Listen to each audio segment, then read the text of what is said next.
Terceira conferência, o herói como poeta Dante Shakespeare, terça-feira, 12 de maio, 1840. O herói como divindade, o herói como profeta, são produções de idades antigas, que se não podem repetir nas novas. Elas pressupõem certa rudeza de concepção, a que o progresso do conhecimento meramente científico põe fim.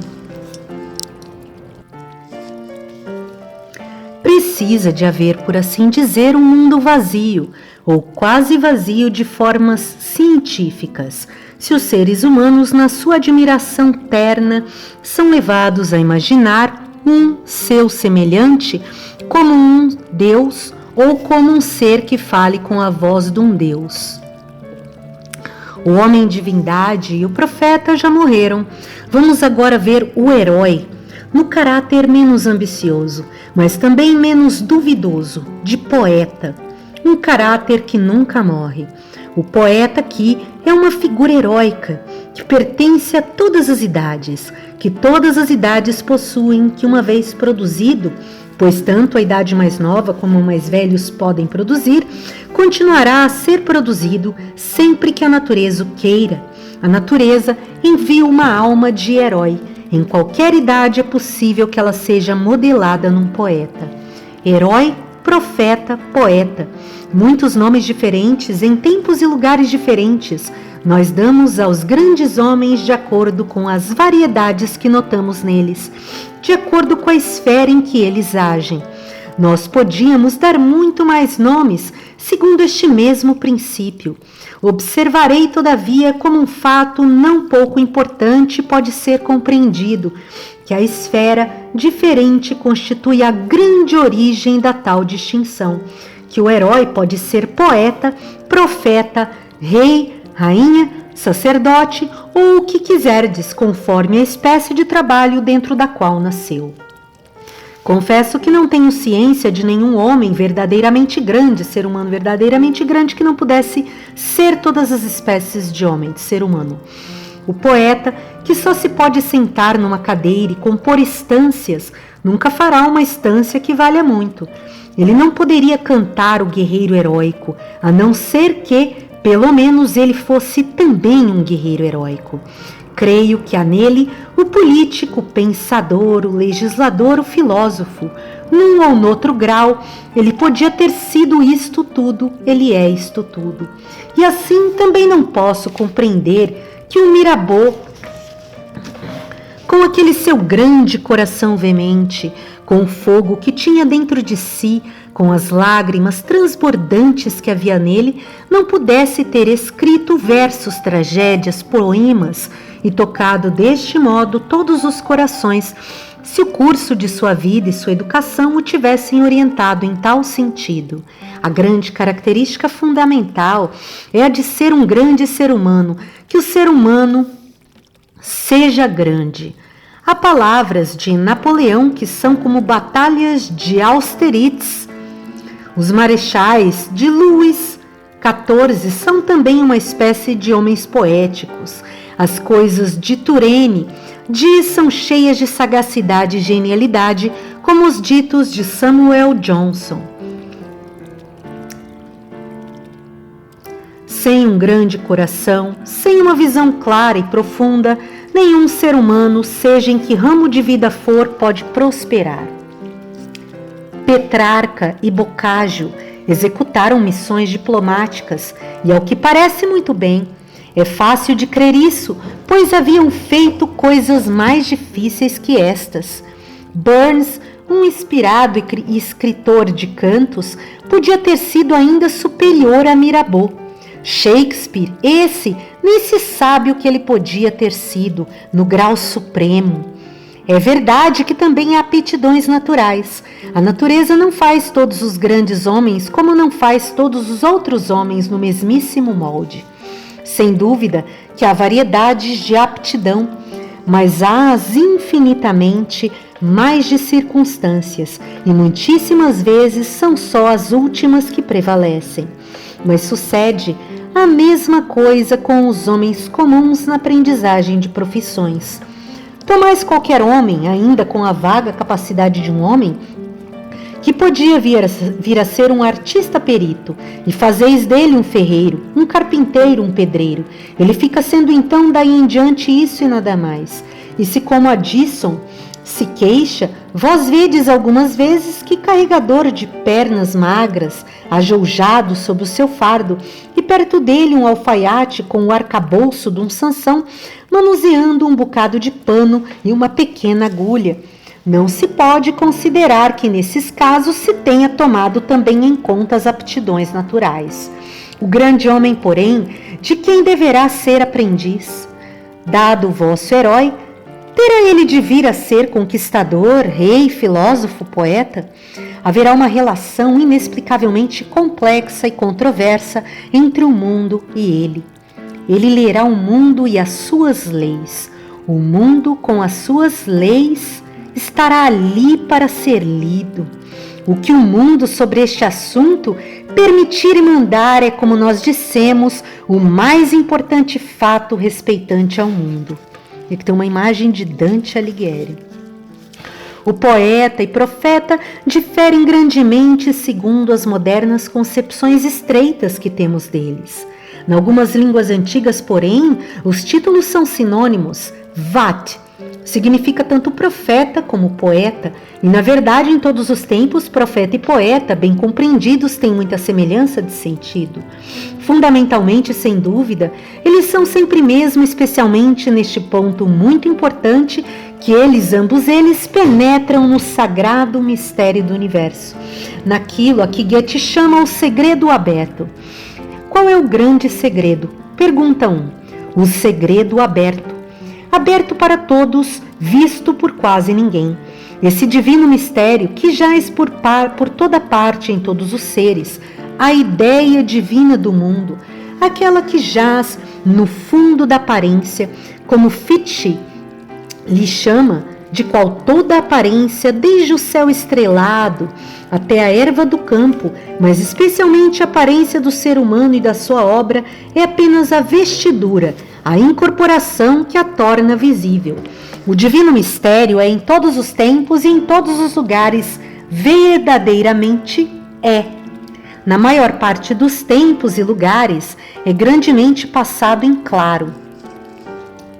E o universo definível, sempre num ou noutro dialeto, como o pensamento de Deus realizado, é considerado uma matéria trivial, inerte e banal, como se diz o satírico, fosse uma coisa morta que algum trapaceiro tivesse erigido. Não pode fazer bem ao presente falar muito acerca disto, mas é pena para todos nós se não conhecermos, se não vivermos sempre no conhecimento disso. Realmente é uma pena muito melancólica, falência absoluta de viver, porque não podemos viver de outra maneira. Mas agora, deixe-me dizer, esqueça quem o esquecer este mistério divino, o Vate. Quer seja profeta ou poeta, penetra dentro dele. É um ser humano enviado aqui para o tornar mais impressivamente conhecido por nós de maneira genuína. Essa é sempre a sua mensagem. Ele tem de revelar isso a nós, esse mistério sagrado, o qual mais do que os outros está sempre presente na sua vida. Ao passo que os outros o esquecem, ele conhece-o. Eu poderia dizer que ele foi impelido a conhecê-lo. Sem lhe ter impedido o consentimento, ele encontra-se vivendo nele, forçado a viver nele. Mais uma vez digo que aqui não há fantasias, mas uma visão e uma crença diretas.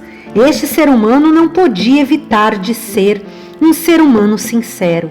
Viva quem viver na aparência das coisas, é para este uma necessidade natural viver no verdadeiro fato das coisas. É um ser humano que encara o universo a sério, embora todos os outros estejam brincando com ele. É um Vate, acima de tudo em virtude de ser sincero.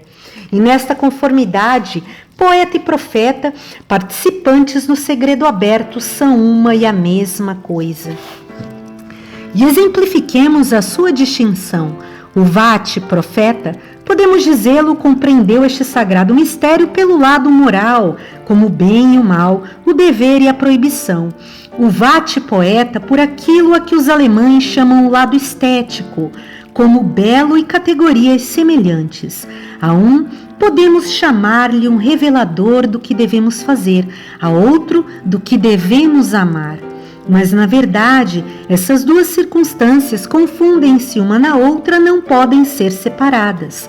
O profeta também tem em vista aquilo que devemos amar, pois, de contrário, como havia ele de saber aquilo que devemos fazer? A mais alta voz jamais ouvida nesta terra disse: olhai os lírios do campo, eles não trabalham nem fiam, e todavia Salomão em toda a sua glória não estava paramentado com nenhum deles. Fecha aspas. Um relance esse na profundidade mais profunda da beleza.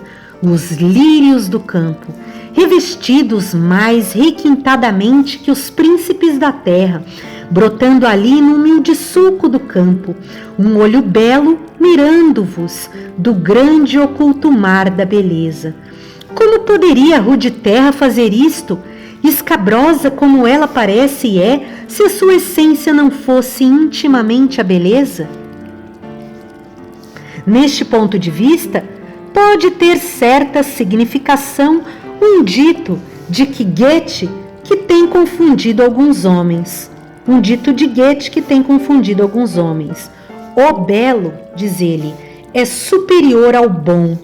O belo inclui nele o bom. O verdadeiro belo, o qual, porém, como eu já disse em outra parte, difere do falso, como o céu difere de Vauxhall. E com isto terminamos a nossa digressão sobre a distinção e identidade do poeta e do profeta. Nos tempos antigos e também nos modernos, deparamos com alguns poetas que são reputados perfeitos, nos quais seria uma espécie de traição encontrar faltas. Isso é digno de nota, isso é justo, todavia em sentido estrito é apenas uma ilusão. No fundo, é bastante claro que não há poeta perfeito. Existe no coração de todos os seres humanos uma veia de poesia, mas nenhum homem é feito inteiramente de poesia.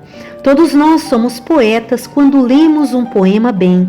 A imaginação que se arrepia com o inferno de Dante, não é ela mesma a faculdade mais fraca em grau do próprio Dante?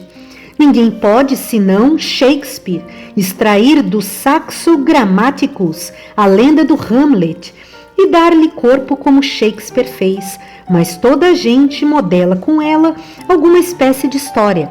Toda a gente lhe dá corpo, melhor ou pior. Não precisamos de gastar tempo a definir.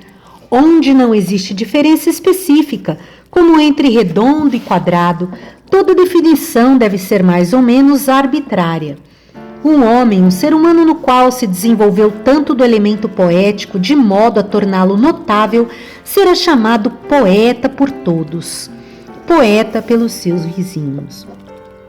Os poetas mundiais, aqueles que temos de considerar poetas perfeitos, são julgados pelos críticos da mesma maneira.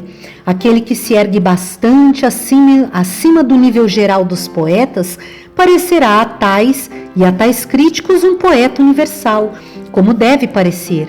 Todavia, há nisso, sem dúvida, uma distinção arbitrária. Todos os poetas, todos os homens têm alguns toques do universal, mas nenhum homem é feito inteiramente disso. A maior parte dos poetas em breve são esquecidos, mas nem os mais nobres Shakespeares ou Homeros podem ser lembrados para sempre.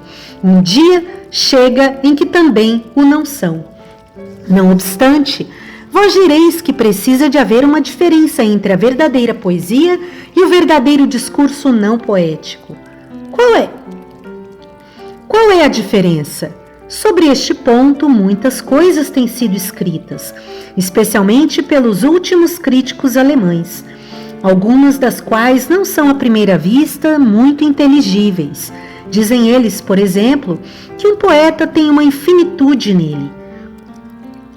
Comunicam Unendlichkeit,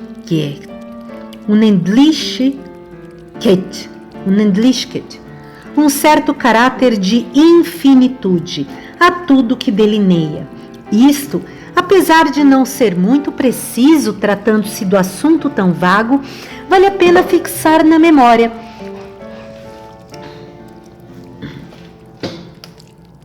Se meditarmos bem, chegaremos gradualmente a encontrar-lhe alguma significação. Pela minha parte, encontro grande significação na velha distinção vulgar de a poesia ser métrica, ter música nela, ser um canto. Verdadeiramente, se nos exigirem uma definição, podemos dar esta como qualquer outra. Se a vossa delineação for autenticamente musical, musical não somente em palavras, mas em coração e substância, em todos os seus pensamentos e expressões, na sua concepção conjunta, então será poética. Se não, não. Musical, : Que significado isto não comporta? Um pensamento musical é aquele que é proferido por um espírito que penetrou no mais íntimo do coração da coisa, descobriu o seu mais íntimo mistério, a melodia que jaz oculta nela, a harmonia interna da coerência, que é a sua alma, por via da qual ela existe e tem direito de existir aqui neste mundo. Todas as coisas íntimas, podemos dizê-lo, são melodiosas, exprimem-se naturalmente em canto. A significação do canto tem raízes profundas. Quem é que por palavras lógicas pode exprimir o efeito que a música tem sobre nós? Uma espécie de fala inarticulada, insondável, que nos leva à borda do infinito e nos deixa por momentos a olhar para dentro dele. E até toda fala, mesmo a mais comum das falas, tem algo de canto nela. Não há paróquia no mundo que não tenha o seu acento paroquial, o ritmo ou tom com o qual o povo canta o que tem para dizer. O acento é uma espécie de canto. Todos os homens têm um acento muito seu, se bem que só notem o dos outros. Observai também como toda linguagem passional se torna por si própria musical. Como uma música, mais apurada que o mero acento, a própria fala de um ser humano em cólera justa torna-se um canto. Todas as coisas profundas são canto. Parece, de certo modo, que a verdadeira essência central de nós é canto, como se tudo mais fosse apenas trapos e cascos. O elemento principal de nós e de todas as coisas. Os gregos, nas suas fábulas, falavam das harmonias das esferas. Era o sentido que eles tinham da íntima estrutura da natureza, de que a alma de todas as vozes e expressões dela era perfeita música. A poesia, portanto, chamaremos pensamento musical. O poeta é, pois, aquele que pensa de tal maneira.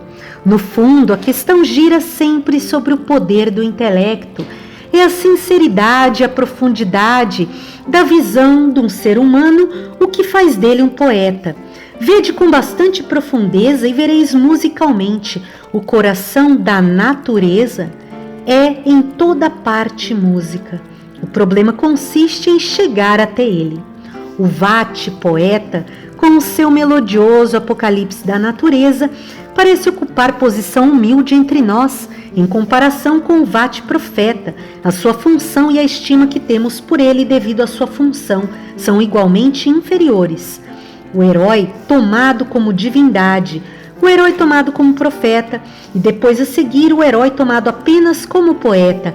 Não parece isto como se a nossa admiração pelo grande ser humano estivesse continuamente diminuindo época após época? Tomá-lo primeiro por um Deus, depois por um inspirado por Deus e agora na fase seguinte a sua palavra grandemente miraculosa apenas obtém de nós o reconhecimento de que ele é um poeta, um fazedor de versos, homem de gênio ou coisa semelhante. Parece-me assim, mas eu persuado-me de que intrinsecamente não é assim.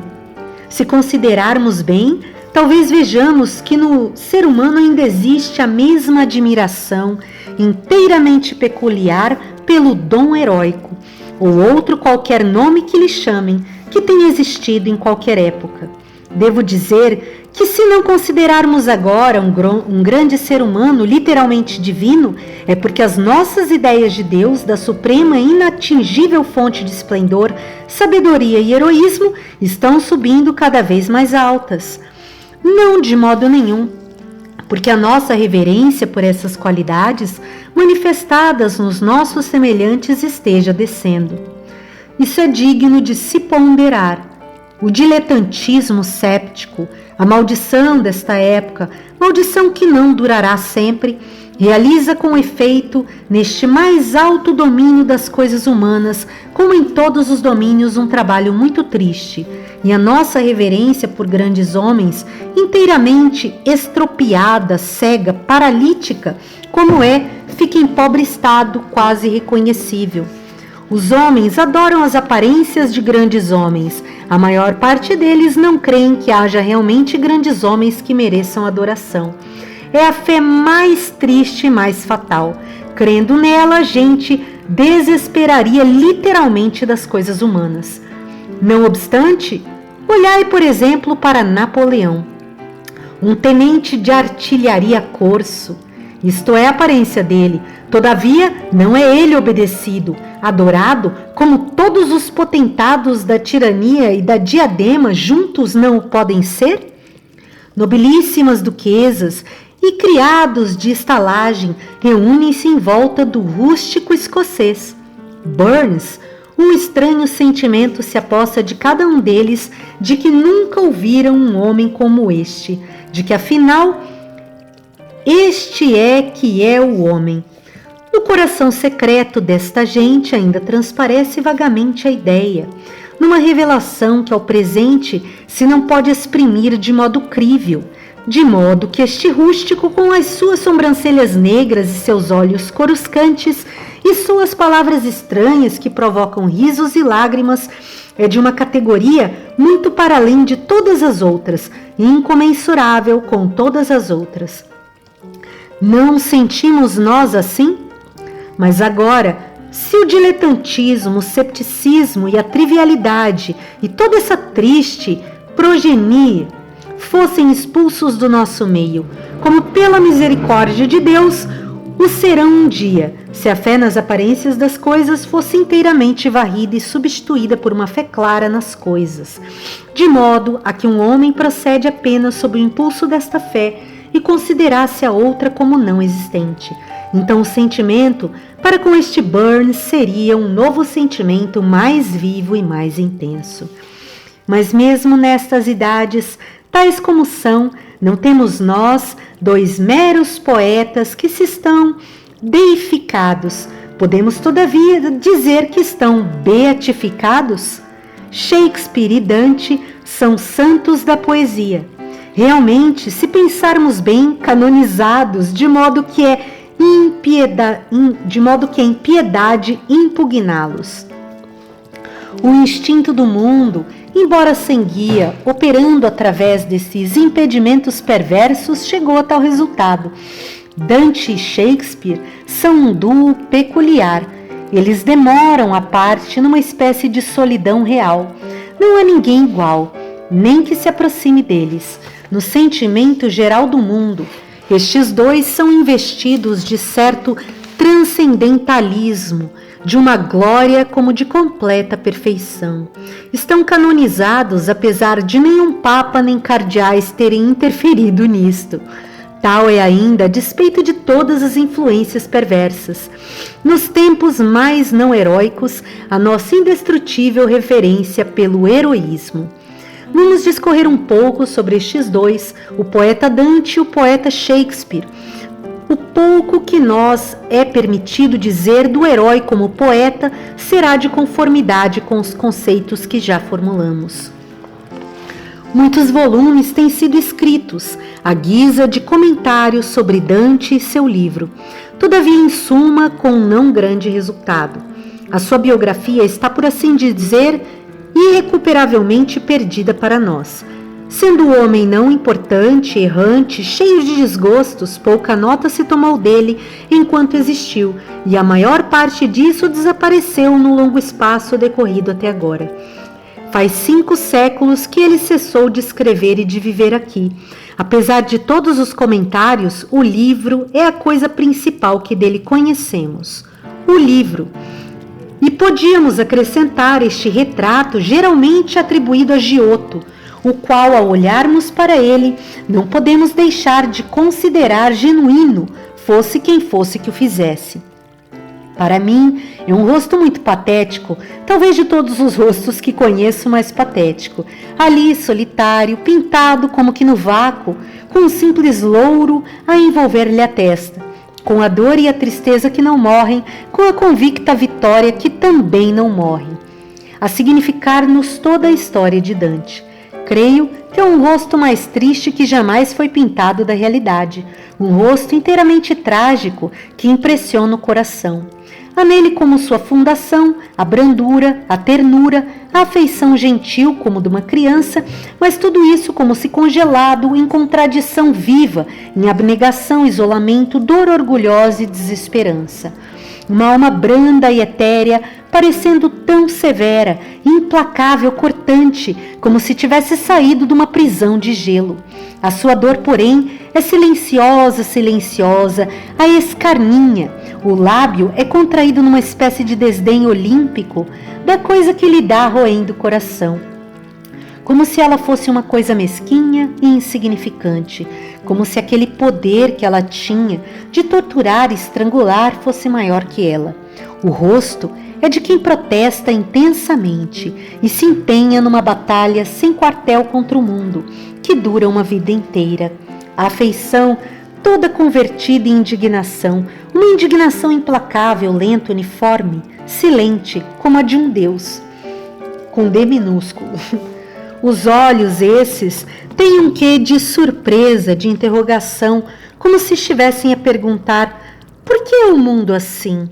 Este é Dante, assim ele nos contempla, esta voz de 10 séculos silenciosos, e nos canta o seu cântico místico e insondável. E aqui o autor vai fazendo uma leitura de Dante através do quadro, considerando que tem poucos registros particulares de uma figura, de uma imagem, de uma pintura de Giotto de Dante Alighieri, onde aparece meio de perfil com algumas folhas de louro sobre a cabeça.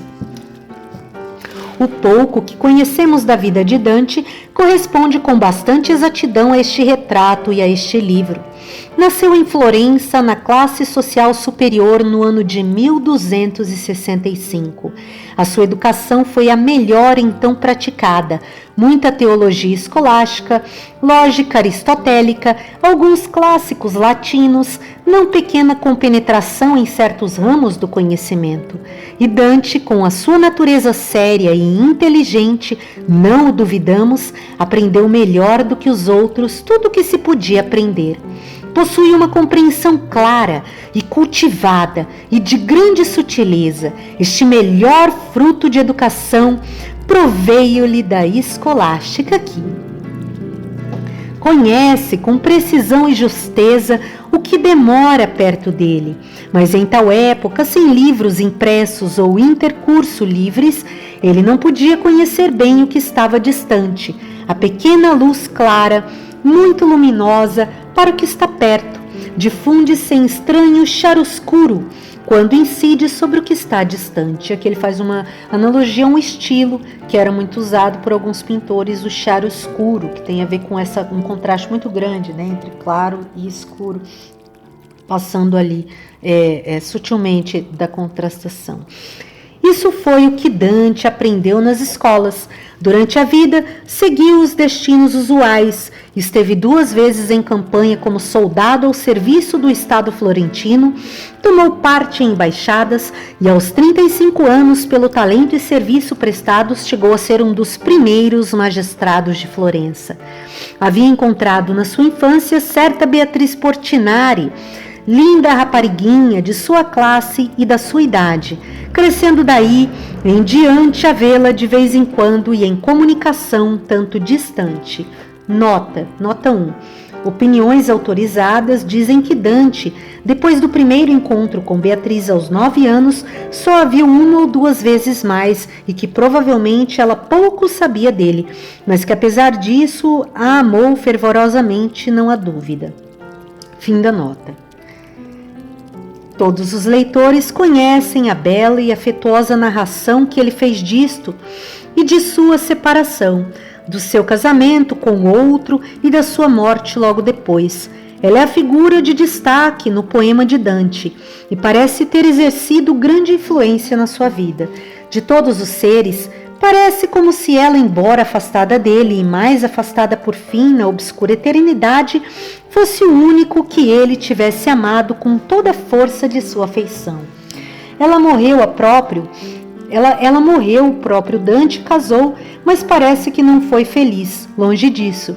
Creio que este homem, rigoroso e grave, com as suas excitabilidades intensas, não era de maneira nenhuma fácil que fosse feliz. Não nos queremos queixar dos infortúnios de Dante. Se tudo lhe tivesse corrido bem como desejava, podia ter sido pior. Podestá, ou o que quer que lhe chamem de Florença, bem recebido entre os vizinhos, e o mundo teria ficado privado de uma das mais notáveis palavras jamais faladas ou cantadas. Florença teria tido outro progressivo prefeito, e os 10 séculos mudos continuariam sem voz, e os 10 outros séculos escutadores, porque haverá 10 séculos destes a mais, não teriam nenhuma divina comédia para ouvir. Não nos queremos queixar de nada. Um destino mais nobre foi marcado a este Dante, e ele, lutando como um homem levado para a morte e a crucificação, não pôde deixar de cumprir.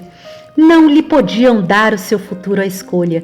Ele não sabia, mais do que nós sabemos, o que era realmente feliz e o que era realmente desgraçado.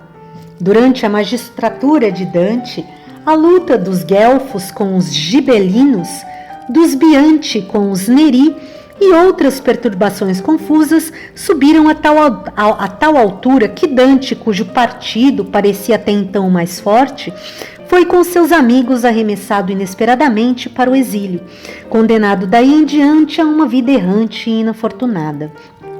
Os seus bens foram todos confiscados e ele sentiu intensamente que esse procedimento era inteiramente injusto perante Deus e os homens. Fez o que pôde para ser reabilitado, chegou até a tentar isto por surpresa, de armas na mão, mas nada conseguiu, o mal ainda ficou pior. Existe ainda, creio eu, um documento nos arquivos de Florença que condena este Dante, onde quer que o encontrem, a ser queimado vivo. Assim está escrito, dizem, um documento cívico muito curioso. Outro documento também curioso de muitos anos depois é uma carta de Dante aos magistrados florentinos, escrita em resposta a uma proposta mais branda deles, que podia regressar sob condição de se penitenciar e pagar uma multa. Ele responde com orgulho firme e austero: se não posso regressar sem me confessar culpado, nunca regressarei, nunquam revertar. Para Dante não havia agora lar neste mundo. Vagueava de patrono para patrono, de lugar para lugar, experimentando pelas suas próprias palavras. Como é duro o caminho, come é duro e cale. Os desgraçados não são companhia alegre. Dante, pobre, proscrito, com a sua natureza orgulhosa e grave, com o seu intermitente mau humor, não era homem para agradar aos homens. Petrarca conta que ele, estando na corte de Can della Scala, ao ser censurado um dia pela sua tristeza e taciturnidade, respondeu de maneira nada cortês. Della Scala achava-se entre os seus cortesãos, rodeado de bobos e palhaços, nebulones ac historiones, que o divertiam intensamente, quando ao voltar-se para Dante disse: não é estranho que este pobre tolo nos divirta tanto, ao passo que vós, um homem sábio, vós sentais aí, dia após dia, sem terdes nada com que nos divertir. Não é estranho? Vossa Alteza deve lembrar-se do provérbio semelhante com semelhante. Aparecido, divertido, também tende a parecer o divertido. Tal homem, com os seus modos orgulhosos e silentes, com as suas dores e os seus sarcasmos, não era feito para brilhar na corte. Pouco a pouco tornou-se evidente para ele que já não tinha lugar de descanso nem esperança de benefício nesta terra. O mundo terrestre expulsara-o para vaguear e vaguear. Não tinha coração eterno que o amasse agora. Para suas pungentes desgraças não havia aqui dilúvio. Nessas circunstâncias, era natural que o mundo eterno se imprimisse mais profundamente em seu espírito. Essa tremenda realidade sobre a qual, apesar de tudo, este mundo do tempo, com as suas florências e proscrições, flutua apenas como sombra irreal. Florença, tu nunca mais verás, mas o inferno, o purgatório e o céu tu certamente verás. Fazendo uma referência aqui, a Divina Comédia do Dante Alighieri, que tem aqueles 3 volumes, um é o Inferno, o outro Purgatório e o Céu, e aqui no Brasil tem vários livros, né? Tem alguns que já traz os 3, inclusive nas 2 línguas, no português e no italiano simultaneamente. É essa referência para quem não leu e não conhece. O que é a Florença, Can della Scala e todo mundo e toda a vida? Eternidade. Para aí, indubitavelmente, não para outra parte, tu e todas as coisas convergem. A grande alma de Dante, sem lar na terra, construiu cada vez mais o seu lar neste tremendo outro mundo. Naturalmente, os seus pensamentos concentraram-se nessa ideia, como único fato importante para ele. Incorporado ou sem corpo, é o único fato importante para todos os homens. Mas para Dante, naquela época, ele estava incorporado em certa fixa de forma científica. Ele estava tão certo daquele poço malebolge, com os seus círculos tenebrosos, com os seus altiguai, e de que ele próprio o havia de ver, como nós estamos, de que veremos Constantinopla, se para lá nos dirigirmos. O coração de Dante, já muito absorto em tudo isto, meditando a este respeito com pensamentos e veneração inexprimíveis, irrompeu por fim em canto místico e insondável. E esta Divina Comédia, o mais notável de todos os livros modernos, é o resultado. Deve ter sido um grande consolo para Dante, e foi para ele, às vezes, como podemos ver, motivo de orgulho que ele aqui no exílio pudesse fazer esta obra, que nenhuma Florença, nenhum homem ou homens o pudessem impedir de fazer, nem tampouco ajudá-lo a fazê-la. Ele sabia também, mais ou menos, que ela era grande, a maior que um homem podia fazer. Abre aspas, se tu seguires a tua estrela, se tu seguire tua estella. Assim podia o herói, no seu abandono, na sua extrema necessidade, dizer para si mesmo, segue a tua estrela, e não deixará de encontrar um porto glorioso. Segue a tua estrela e não deixarás de encontrar um porto glorioso. O trabalho de escrever, verificamo-lo e, na verdade, conhecemo-lo por experiência, era intenso e doloroso para ele. Ele diz, este livro que me tornou magro durante muitos anos. Ah, sim, foi realizado todo ele à custa de dor e labor duro. Não a brincar, mas com sombria severidade. O seu livro, como uma verdade, a maioria dos bons livros o são, foi escrito em muitos sentidos com o sangue do seu coração. É a história de toda a vida de Dante este livro. Morreu depois de o acabar, não ainda velho, com a idade de 56, com o coração amargurado, dizem. Jaz enterrado na cidade em que morreu, Ravenna, hic laudor Dantes partix storis abiores. Os florentinos pediram a restituição do seu corpo um século depois. A gente de Ravenna não quis dar. Aqui estou eu, entre aspas, aqui estou eu, Dante, sepultado, expulso da minha terra natal. Era o que estava escrito na onde ele estava enterrado. Eu disse que o poema de Dante era um canto, Tiek, que lhe chamam canto místico e insondável, Tiek. E tal é literalmente a sua característica. Coleridge observa muito justamente que sempre que encontrarmos uma sentença expressa musicalmente, com verdadeiro ritmo e melodia nas suas palavras, há também algo de profundo e bom no seu sentido. Porque o corpo e a alma, a palavra e a ideia, caminham estranhamente juntas, aqui como em toda parte. O canto, já o dissemos antes, é o heróico da fala.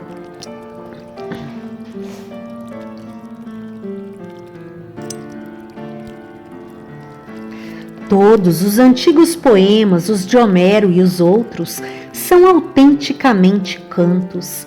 Devo dizê-lo em sentido estrito, que todos os verdadeiros poemas o são. Que tudo aquilo que não é cantado não é propriamente poema, mas um pedaço de prosa comprimido em linhas tilintantes. Com grande dano da gramática, com grande desgosto do leitor quase sempre. O que nós queremos aprender é o pensamento que o homem tinha, se ele tinha algum. Porque é que ele há de deformá-lo em rimas quando podia exprimir singelamente? Só com o coração dele está arrebatado em verdadeira paixão de melodia, e as suas próprias palavras, de acordo com a observação de Coleridge, se tornam musicais pela grandeza, profundidade e música dos seus pensamentos, que nós lhe podemos reconhecer o direito de rimar e de cantar, que lhe chamamos poeta e o escutamos como orador heróico, cuja fala é canto. Pretendentes a isso há muitos, e para um leitor sério, creio que a maior parte das vezes um trabalho muito melancólico, para não dizer insuportável o de ler rimas. A rima, que não tem necessidade intrínseca de ser rima, devia dizer-nos singelamente ser tilintações, aquilo que ela pretende expressar. Aconselharia a todos os homens que sabem exprimir o seu pensamento a não cantá-lo, a compreenderem que num tempo sério, entre os seres humanos sérios, não tem vocação para cantá-lo, precisamente como amamos o verdadeiro canto e ficamos enlevados com ele como coisa divina, odiamos o falso canto e consideramo-lo um mero ruído de matraca, uma coisa oca, supérflua, ao mesmo tempo insincera e ofensiva. Concedo a Dante o meu mais alto louvor quando digo da sua divina comédia que ela é em todos os sentidos genuinamente um canto. No seu próprio som há um canto fermo e desenvolve-se como um cântico. A linguagem, a sua simples tersa rima, sem dúvida que o ajudou muito nisto. Lemo-na naturalmente como uma espécie de entonação, mas eu acrescento, não pode ser doutra maneira, porque a essência e o material da obra são rítmicos em si próprios. A sua profundeza, a sua arrebatada paixão e sinceridade fazem-na musical. Penetrai bastante fundo e encontrareis música em toda a parte. Uma verdadeira simetria íntima, aquilo que se chama harmonia arquitetural, reina nela, proporciona a toda harmonia arquitetural, que também partilha da característica da música. Os três reinos, inferno, purgatório, paraíso, debruçam-se uns sobre os outros como compartimentos de um grande edifício, um grande sobrenatural catedral do mundo, empilhada ali, grave, solene, temerosa, o mundo das almas de Dante. É no fundo o mais sincero de todos os poemas. A sinceridade aqui vemos nós que é a medida do valor. Saiu profundamente do coração dos corações do autor e penetra fundo e através de longas gerações no nosso. A gente de Verona, quando via na rua, costumava dizer: "Ecco vi l'uom c'è stato l'inferno", Lá vai o homem que esteve no inferno. Ah, sim, ele tinha estado no inferno, em bastante inferno, em longa e severa amargura e luta, como é certo ter estado. As comédias que saem divinas não são produzidas de outro modo. O pensamento, o verdadeiro labor de qualquer espécie, a própria virtude suprema, não são filhos da dor? Nascidos como no negro furacão, esforço verdadeiro, como de um cativo lutando para se libertar. Eis o pensamento. De todas as maneiras, nós temos de nos tornar perfeitos pelo sofrimento. Mas, como disse, nenhuma obra que eu conheço é tão elaborada como esta de Dante. É como se tudo estivesse fundido na fornalha mais quente de sua alma. Fê-lo magro durante muitos anos. Não é só o conjunto geral, todo o compartimento dela é elaborado com seriedade intensa, em verdade e em clara visualidade. Cada um corresponde ao outro, cada um ajusta-se ao seu lugar, como uma pedra mármore exatamente talhada e polida. É a alma de Dante, e nesta alma das ideias medidas, tornadas para sempre ritmicamente visíveis ali. Não tarefa leve, uma tarefa muito intensa, mas tarefa que está feita. Talvez possamos dizer que a intensidade, com muito do que depender dela, é a característica predominante do gênio de Dante. Ele não se nos apresenta como um espírito católico amplo, antes como um espírito estreito e até sectário, em parte o fruto de sua ópera e posição, mas em parte também da sua própria natureza. A sua grandeza concentrou-se em todos os sentidos em ênfase fogosa e profundeza. Ele é grande como o mundo, não porque seja amplo como o mundo, mas porque é profundo como o mundo. Através de todos os objetos, ele penetra, por assim dizer, no coração do ser. Não conheço nada tão intenso como Dante. Considerai, por exemplo, para começar com o desenvolvimento mais exterior da sua intensidade, considerai como ele pinta. Tem um grande poder de visão, aprende o verdadeiro tipo de uma coisa, apresenta esse e nada mais. Lembramo-nos da primeira vista que ele tem da sala de Dante. O pináculo vermelho, cone de ferro ardente, luzindo através da opaca imensidade das trevas, tão vívido, tão distinto, visível imediatamente para sempre. É um emblema do gênio inteiro de Dante. Há uma brevidade, uma abrupta precisão nele. Tácito não é mais breve, mais condensado. E depois, em Dante, parece uma condensação natural, espontânea no homem. Uma palavra que retumba e depois silêncio nada mais dito. O seu silêncio é mais eloquente que palavras. É admirável com que graça aguda, decisiva, ele pega a verdadeira semelhança de um assunto. Delineia-o como uma pena de fogo. Pluto, o gigante fanfarrão, atua ante a recriminação de Virgílio. Abre aspas, como as velas se afundam quando o mastro repentinamente se quebra, fecha aspas. Ou aquele pobre Brunetto Latini, com o coto áspeto, o rosto cozido, ressequido, pardo e magro e a neve ardente, fecha aspas, que cai sobre eles ali. Aí de novo uma citação, uma neve ardente sem vento, fecha aspas, lenta, deliberada, incessante. Ou as tampas daqueles túmulos, sarcófagos quadrados, naquele inferno silente, a arder obscuramente, cada um com a sua alma em tormento. As tampas conservadas ali abertas, para serem fechadas no dia do juízo, através da eternidade. E como Farinata se levanta, e como Cavalcanti cai, ao ouvir falar de seu filho e do pretérito fouet. Os próprios movimentos em Dante têm algo de breve, rápidos, decisivos, quase militares. Essa espécie de pintura vem da mais íntima essência do seu gênio. A fogosa e viva natureza italiana do homem, tão silente, apaixonada, com seus movimentos abruptos, rápidos, as suas raivas pálidas, silentes, fala por si própria nestas coisas. porque apesar disto, de pintar ser um dos mais externos desenvolvimentos do homem, ele procede, como tudo mais, de sua faculdade essencial. É o traço fisionômico do ser humano inteiro. Encontrai um ser humano que pinte com suas palavras um retrato, e tendes encontrado um ser humano que vale alguma coisa. Sua maneira de o fazer caracteriza-o acentuadamente.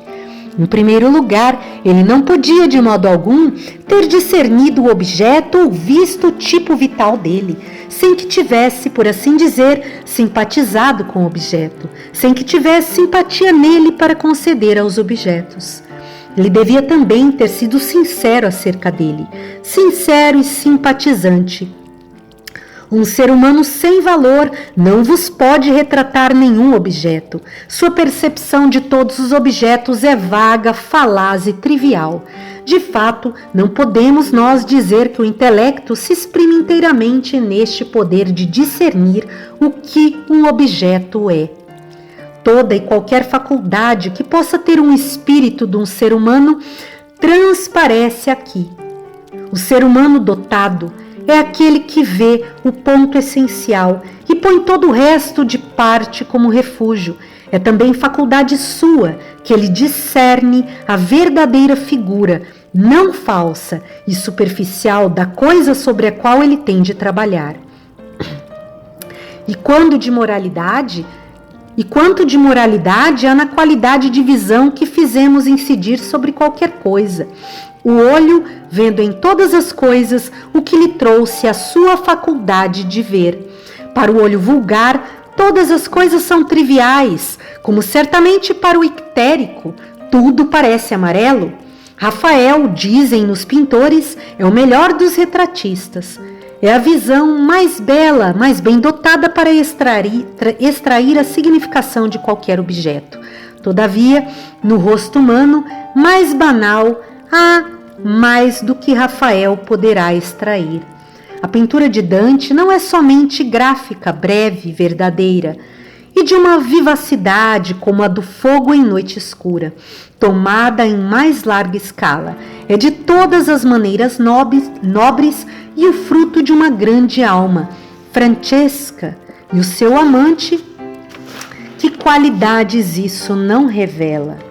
Uma tela tecida como de arco-íris sobre um fundo de negrura eterna. Uma pequena voz, aflautada, se desenha ali, infinitos lamentos que vão direto ao fundo dos nossos corações. Um toque de feminilidade também. Della bella persona che mi fu tolta. E como mesmo no poço do sofrimento, é-lhe coração que ele nunca se separará dela. A mais triste tragédia nestes altiguai. E os ventos torturantes naquele Aerbruno fazem-nos redemoniar de novo para se lamentarem para sempre. É curioso pensar, Dante era amigo do pai desta pobre Francesca. A pobre Francesca, talvez, se tivesse sentado nos joelhos do poeta como uma linda e inocente criancinha. Infinita piedade e, todavia, também infinito rigor da lei. É assim que a natureza é feita. Foi assim que Dante discerniu que ela era feita. Que ideia mesquinha não é essa de se julgar que a Divina Comédia é um pobre estrabiliário e impotente libeto terrestre, pondo no inferno aqueles de quem ele se não podia vingar na terra? Suponho que se jamais a piedade, terna como a de uma mãe, existiu no coração de algum homem, ela existiu no coração de Dante. Mas um homem que não conhece o rigor não pode conhecer a piedade. A sua própria piedade será feita de covardia e egoísmo, de sentimentalismo ou coisa pouco melhor. Não conheço no mundo uma afeição igual a de Dante. É uma ternura, um amor fremente e saudoso, compassivo, como o choro das harpas eólicas, suave, suave, como um coração jovem de criança, dentro de outro coração severo e alanceado de tristeza. Estas saudades suas para com Beatriz e seu encontro no paradiso E quando contempla os seus puros olhos transfigurados, a ela purificada pela morte há tanto tempo, separada dele tão longe. Podemos comparar isso ao canto dos anjos, entre as mais puras expressões de afeição. É talvez a mais pura que jamais brotou de uma alma humana. Por intenso, Dante é intenso em todas as coisas. Ele penetra na essência de tudo. A sua visão intelectual como pintor, às vezes também como raciocinador, não é senão o resultado de todas as outras espécies de intensidade. Devemos chamar-lhe acima de tudo moralmente grande, isto é o começo de tudo. O seu desdém e o seu pesar são tão transcendentes como o seu amor, porque na verdade que são eles senão o inverso ou o converso do seu amor. Addio spazienti e de anemicissio, odioso a Deus e aos inimigos de Deus. Desdém altivo, reprovação e aversão, calma e implacável, non ragionam di lor, não falemos dele, olhemo-lo apenas e passemos. Ou pensai nisto, eles não têm esperança de morrer, non hanno speranza di morti. Um dia surgiu com severidade e calma, no coração muito pungido de Dante, o pensamento de que ele, desgraçado sem descanso, gasto como estava, havia muito certamente de morrer, que o próprio destino o não podia condenar a não morrer. Tais são as palavras deste homem. Por rigor, sinceridade e profundeza, ele não encontra paralelo no mundo moderno. Para encontrar o seu paralelo, temos de ir à Bíblia hebraica e viver ali com os antigos profetas. Eu não concordo com muita crítica moderna, que prefere grandemente o inferno às outras duas partes da Divina Comédia. Tal preferência é filha, creio eu, do nosso geral gosto byroniano, e parece-me um sentimento transitório. O purgatório e o paraíso, especialmente o primeiro, podemos quase dizê-lo, são mais excelentes que ele. É uma coisa nobre esse purgatório, montanha da purificação, um emblema da mais nobre concepção daquela idade. Se o pecado é tão fatal, e se o inferno é e deve ser tão rigoroso, terrível, todavia também no arrependimento o ser humano é purificado. O arrependimento é o grande ato cristão. É belo como Dante o desenvolve. O tremolar dell'onde, esse tremolar de ondas oceânicas sobre o primeiro e puro raio da manhã, alvorecendo ao longe, é como o tipo de um sentimento transformado.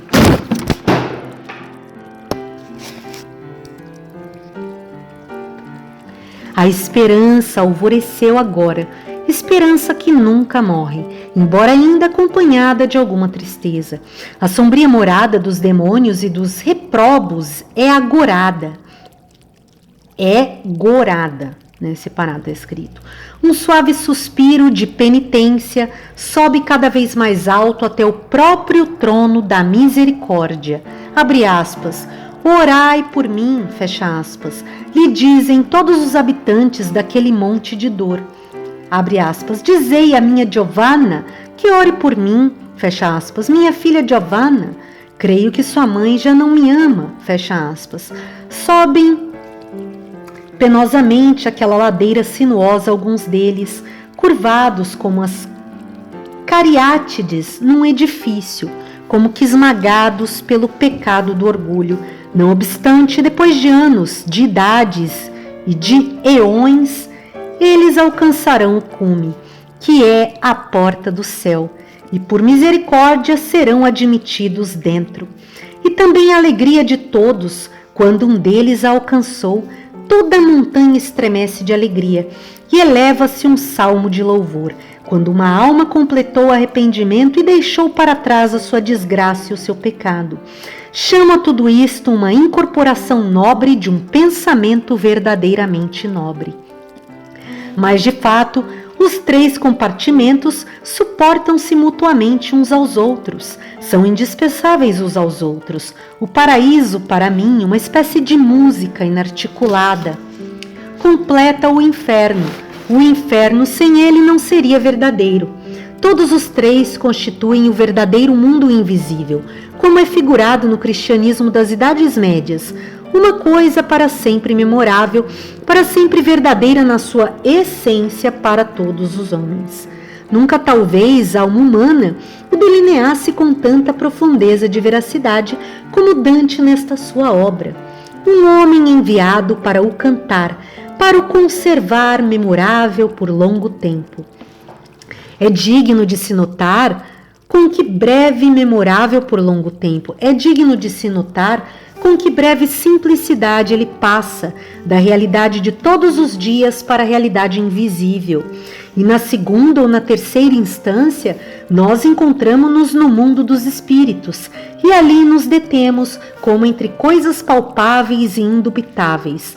Para Dante isto era assim, o mundo real, como lhe chamamos, e os seus fatos era apenas o limiar de um mundo verdadeiro infinitamente mais alto.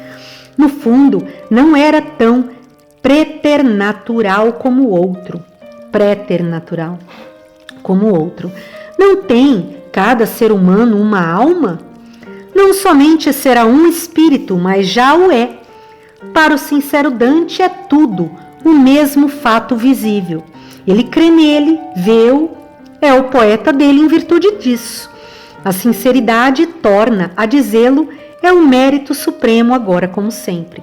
O inferno, o purgatório e o paraíso de Dante são em conjunto um símbolo, uma representação emblemática da sua crença acerca deste universo. Uma idade futura, talvez surja algum crítico, como os escandinavos, a que já nos referimos, que tenha deixado inteiramente de pensar como Dante pensou e que julgue tudo isto também uma alegoria, talvez uma alegoria vã. É uma incorporação sublime ou a mais sublime da alma do cristianismo. Exprime como em enormes emblemas arquiteturais, largos como o mundo, como o cristão Dante concebeu que o bem e o mal eram os 2 elementos polares desta criação, sobre os quais tudo gira, que estes 2 diferem não pela preferibilidade de um ou outro, mas por incompatibilidade absoluta e infinita, que um é excelente e alto como a luz e o céu, e o outro hediondo e negro como a grena e o poço do inferno. Todo o cristianismo, como Dante e as idades médias o conceberam, está aqui emblemado. Justiça e eternidade juntamente com penitência e piedade eterna. Emblemado e todavia, como frisei no outro dia, com que inteira verdade de propósito, sem ter consciência alguma de que estava criando qualquer emblema. O inferno, o purgatório e o paraíso, estas coisas não foram moldadas como emblemas, mas houve em nosso moderno espírito europeu quem pensasse verdadeiramente que eram emblemas. Não eram indubitavelmente fatos tremendos, tomados como praticamente verdadeiros por todo o coração do homem, confirmados em toda parte por toda a natureza. Assim, sucede sempre nessas coisas. Os homens não acreditam numa alegoria. O futuro crítico, seja qual for a sua nova maneira de pensar, que considerar que a obra de Dante foi erigida como uma alegoria, cometerá grave erro. O paganismo, nós reconhecemos-lo como uma expressão veraz do sofrimento atemorizado e sincero do ser humano para com o universo. Veraz, outrora verdadeiro e ainda não sem valor para nós. Mas notai aqui a diferença entre o paganismo e o cristianismo. Uma grande diferença. O paganismo emblemou principalmente as operações da natureza, os destinos, esforços, combinações, vicissitude das coisas e dos homens deste mundo, e o cristianismo emblemou a lei do dever humano, a lei moral do homem. Um visava a natureza sensória, expressão rude e débil do primeiro pensamento dos homens. a principal virtude reconhecida, coragem e superioridade ao medo. O outro não visava a natureza sensória, mas a moral. Que progresso se não encontra aqui, mesmo que se fosse a este respeito? E assim, neste Dante, como já dissemos, 10 séculos silenciosos encontraram de um modo muito estranho uma voz. A Divina Comédia foi escrita por Dante, todavia ela pertence de verdade aos 10 séculos cristãos, apenas o seu acabamento é de Dante. É sempre assim, o artífice e o ferreiro com seu metal, com suas ferramentas, com seus métodos engenhosos, com um pouco de tudo, o que ele faz é sua própria obra. Todos os homens inventivos do passado trabalham ali com ele, como de fato com todos nós e em todas as coisas. Dante é o locutor das idades médias, o pensamento pelo qual elas viveram está aqui expresso em música eterna. Estas sublimes ideias, suas terríveis e belas, são fruto da meditação cristã de todos os homens bons que os precederam. Eles foram preciosos, mas ele também não é precioso. Muita coisa teria ficado muda se ele não tivesse falado, não morta, mas vivendo sem voz. Em suma, não é este canto místico uma expressão ao mesmo tempo de uma das mais grandiosas almas humanas e da mais alta coisa que a Europa realizara até aqui? O cristianismo, como Dante o conta, é coisa diferente do paganismo na rude mente nórdica, diferente do cristianismo bastardo, meio articuladamente falado no deserto da Arábia 700 anos antes. A ideia mais nobre, tornada até aqui real, entre os homens é cantada, emblemada permanentemente por um dos mais nobres homens. Num sentido e noutro, não teremos nós razão de nos regozijarmos de a possuir? Como eu a calculo, pode perdurar ainda durante muitos milhares de anos, porque a coisa que sai, proferida das partes mais íntimas da alma de um ser humano, difere inteiramente da que é proferida pela parte exterior. O exterior é produto do dia, sob o império da moda. O exterior passa em rápidas e intermináveis mudanças. O íntimo é o mesmo, ontem, hoje e sempre.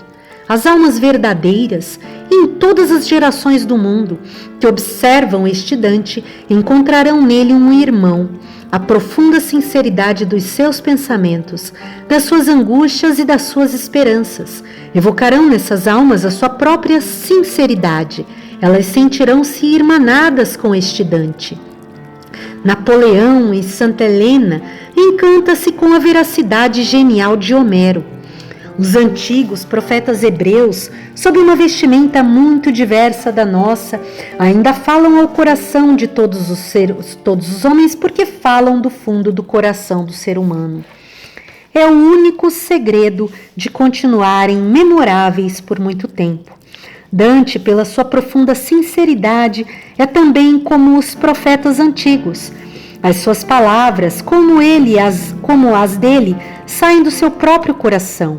Não nos devemos espantar se alguém predisser que este poema seja a obra mais duradoura que a nossa Europa jamais tenha feito, porque nada dura tanto como uma palavra verdadeiramente falada. Todas as catedrais, pontificalidades, monumentos de bronze e pedra e outras obras exteriores, por mais duradouras que sejam, são breves em comparação com um insondável canto do coração como este. A gente sente como se ele pudesse sobreviver, ainda de importância para os homens. Quando todas essas obras exteriores se tenham submergido em novas combinações irreconhecíveis e tenham cessado individualmente de ser. A Europa tem feito muito, grandes cidades, grandes impérios, enciclopédias, credos, códigos de opinião e de práticas, mas pouco fez da categoria do pensamento de Dante. Homero ainda é verdadeiramente presente, face a face com toda a alma humana, aberta do nosso tempo, e a Grécia, onde E a Grécia, onde é ela? Desolada durante milhares de anos, banida, desaparecida, um montão confuso de pedras e entulhos. A sua vida e existência já se foram. Como um sonho, como as cinzas do rei Agamenon. A Grécia foi, a Grécia a não ser pelas palavras que ela falou, não é? E as influências deste Dante? Nós não queremos dizer muito acerca das suas influências. Uma alma humana que tem uma vez penetrado nesse elemento fundamental do canto e dali extraído modulações tão repercussoras e vibrantes e revolve as profundezas do nosso ser, alimentando durante tempos longos as raízes de vida que todas e quaisquer coisas humanas excelentes, de uma maneira que as utilidades nunca conseguirão calcular bem. Nós não avaliamos o Sol pela quantidade da luz de gás que ele nos poupa. Dante será inestimável ou de nenhum valor. Devo mostrar aqui o contraste a respeito entre herói poeta e o herói profeta. Dentro de 100 anos, Maomé, como vimos, levara os seus árabes a Granada e a Delhi. Os italianos de Dante parecem estar ainda precisamente onde estavam. Teremos de dizer então que o efeito de Dante sobre o mundo foi pequeno em comparação? Não diremos isso. A sua arena é muito mais restrita, mas também é muito mais nobre e mais clara, talvez não menos mais importante. Maomé fala às grandes massas de homens, no dialeto rude e adepto a eles, um dialeto cheio de inconsistências, cruezas, disparates. Ele só pode agir sobre as grandes massas, com o bem e o mal ali estranhamente misturados. Dante fala ao que é nobre, puro e grande em todas as épocas e lugares. Ele não se torna obsoleto como o outro. Dante arde como estrela pura, ali fixa no firmamento, que ilumina os grandes e os altos de todas as idades. Ele é possessão de todos os escolhidos do mundo, por tempos incontáveis. Dante, pensamo-lo, talvez por muito tempo sobreviva a Maomé. Mas em todo o caso, não é por aquilo que é chamado seu efeito sobre o mundo, por aquilo que nós possamos julgar do seu efeito sobre o mundo, um ser humano e sua obra são medidos. Efeito, influência, utilidade, que um ser humano faça a sua obra, o fruto dela fica ao cuidado de outro que não ele. Ela produzirá o seu próprio fruto, e quer incorporada em troca de califas e conquistas árabes, de modo a encher todos os jornais da manhã e da tarde, e todas as histórias que são uma espécie de jornais destilados, ou não incorporada de modo nenhum. Que importa isso? Esse não é verdadeiro fruto da obra. O califa árabe, só até onde fez alguma coisa foi alguma coisa. Se a grande causa do ser humano e a obra do ser humano na terra de Deus não recebeu adiantamento do califa árabe, então não importa quantas cimitarras ele desembanhou, quantas piastras de ouro ele embolsou e que barulho e algazarra fez neste mundo. Ele é apenas uma inanidade e uma futilidade estrondeante. No fundo, foi como se não tivesse existido. Honremos o grande império do silêncio mais uma vez. O inesgotável tesouro que nós não tínhamos nas nossas algibeiras, nem contamos e apresentamos perante os seres humanos. É talvez de todas as coisas a mais útil para cada um de nós fazer nestes ruidosos tempos. Como Dante, o homem italiano foi enviado ao nosso mundo para incorporar musicalmente a religião das idades médias, a religião da nossa Europa moderna, a sua vida interior. Assim, Shakespeare, podemos dizê-lo, incorporou para nós a vida exterior de nossa Europa, como então se achava desenvolvida, as suas cavalarias, cortesias, rumores, ambições, um modo prático de pensar, de agir, de ver o mundo que os homens então possuíam na época. Como em Homero, nós podemos ainda construir a antiga Grécia, assim em Shakespeare e Dante, passados milhares de anos se compreenderá ainda o que a nossa Europa moderna foi, na fé e na prática. Dante deu-nos a fé ou alma, Shakespeare, em maneira não menos nobre, deu-nos a prática ou corpo. Necessitávamos também de ter esta, um homem foi enviado para isso, o homem Shakespeare. Precisamente quando esse modo cavaleiroso de vida chegava ao seu ponto final e estava a resvalar para a luta ou rápida dissolução, como nós agora o vemos em toda parte, este outro soberano poeta, com o seu olho perscrutador, com a sua voz perene, voz cantante, foi enviado para tomar nota disso, para dar disso um testemunho longamente duradouro. 2 homens verdadeiramente aptos para tais tarefas. Dante, profundo, ardente como o fogo central do mundo. Shakespeare, amplo, plácido, de visão longínqua como o sol, a suprema luz do mundo. A Itália produziu uma das grandes vozes do mundo. Nós, ingleses, tivemos a honra de produzir a outra. É bastante curioso como este homem, como se fosse por mero acidente, veio até nós. Penso sempre que se o morgado de Warwickshire não o tivesse perseguido por roubo de veados, nós talvez nunca tivéssemos ouvido falar dele como poeta. Tão grande, tão calmo, tão completo, tão intuitivo é este Shakespeare. Os bosques e os céus, uma rústica vida de homem, ali em Stratford, talvez tivessem bastado para este homem. Mas, de fato, este estranho desabrochamento de toda a nossa existência inglesa, a que nós chamamos a era isabelina, não veio também porque havia chegado a sua hora? A árvore Yggdrasil floresce e murcha por suas próprias leis, floresce novamente, demasiado profundas para nossas perscrutações. Todavia, ela floresce e murcha, e cada galho e folha sua está ali, fixa por leis eternas. Não há nenhum Sir Thomas Lucy que não venha em sua hora própria. Curioso de seu, porém, não suficientemente considerado, como cada coisa coopera com tudo. Não há uma folha a apodrecer no caminho que não seja uma porção indissolúvel dos sistemas solares e estelar.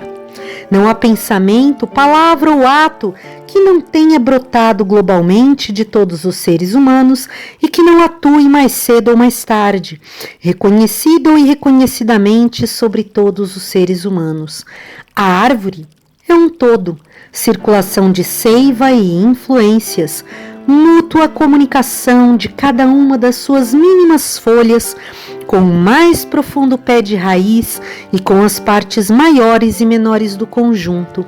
Assim é a árvore Yggdrasil, que mergulha as suas raízes nas profundezas dos reinos de Ela, H-E-E-L-A, e da morte, e cujos ramos se estendem sobre as alturas do céu. Em certo sentido, pode-se dizer que esta gloriosa era isabelina, com seu Shakespeare, como produto e floração plena de tudo que precedeu, é de si própria atributo do catolicismo das Idades Médias e do que mais conheceu. A fé cristã, que foi o tema do canto de Dante, tinha produzido esta vida prática que Shakespeare devia cantar. Porque a religião foi então, como agora e sempre será, a alma da prática, o fato vital primário na vida dos homens. E notemos aqui como bastante curioso que o catolicismo da meia-idade foi abolido, tanto quanto as leis do parlamento o podiam abolir, antes de Shakespeare, o seu mais nobre produto, ter feito a sua aparição. Não obstante isso, ele apareceu. A natureza, no tempo em que ela julgou oportuno, num catolicismo ou mais que fosse necessário, enviou pouco, caso fazendo das leis do parlamento. Reis Henriques, rainhas Isabéis seguem o seu caminho e a natureza também segue o dela. As leis do parlamento, afinal, pouca coisa são, não obstante o barulho que fazem. Que a lei do parlamento, que debate em Santo Estevão, nas assembleias de voto ou em outra parte, foi que trouxe Shakespeare à vida? Nem foi com jantares na taverna dos pedreiros livres, nem abrindo listas de subscrições, nem com venda de ações e com outras infinitas alterações e tentativas falsas ou verdadeiras. Esta era Isabelina, e toda sua nobreza e bem-aventurança veio sem nenhuma proclamação ou preparação nossa. O inestimável Shakespeare foi dádiva livre da natureza, concedido de modo absolutamente silente, recebido absolutamente silente como se fosse coisa de pouca monta. E todavia, muito literalmente, ele foi uma coisa inestimável. Devemos ter isto bem presente na memória. Deste nosso Shakespeare, talvez que a opinião que às vezes ouvimos expressa um pouco idolatricamente seja de fato a verdadeira, creio que o melhor juízo, não só deste país, mas de toda a Europa, tende lentamente para a conclusão que Shakespeare é até hoje o primeiro dos poetas, o maior intelecto que nos registros do nosso mundo deixou registro de si próprio no campo da literatura.